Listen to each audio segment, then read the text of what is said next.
অসমীয়াত এষাৰ কথা আছে লোভে পাপ আৰু পাপে মৃত্যু সেইবাবে অধিক ধনৰ লোভত পৰি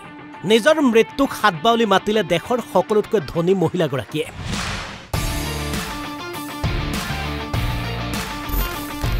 দেশৰ সকলোতকৈ ধনী মহিলাগৰাকীৰ জীৱন বচাব নোৱাৰিলে ধনে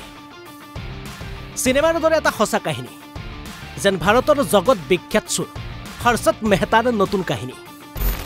হৰ্ষদ মেহতাৰ দৰে সেই একেই কাহিনী সেই একেই চুৰি কাৰ্য এই মহিলাগৰাকীৰ নাম হৈছে ট্ৰং মাই লাং ভিয়েটনামৰ সকলোতকৈ ধনী মহিলা তাই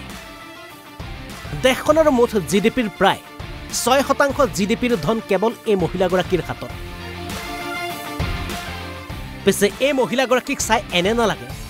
যে দেশৰ সকলোতকৈ ধনী মহিলাগৰাকী দেশখনৰেই যে সকলোতকৈ ডাঙৰ চোৰ বুলি এগৰাকী মহিলাই 2012 চনৰ পৰা 2017 চনলৈ ভিয়েটনামৰ এছচিবি বেংকৰ পৰা 3.66 লাখ কোটি টকা চুৰ কৰিলে এবাৰ দুবাৰকৈ নহয় মুঠ 25 বাৰত মহিলাগৰাকীয়ে চুৰ কৰিলে 3.66 লাখ কোটি টকা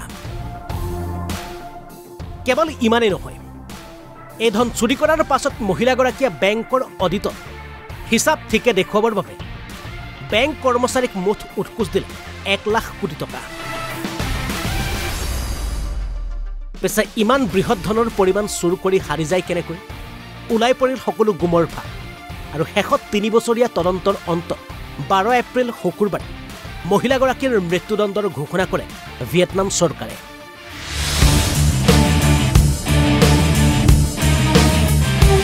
international desk report NB News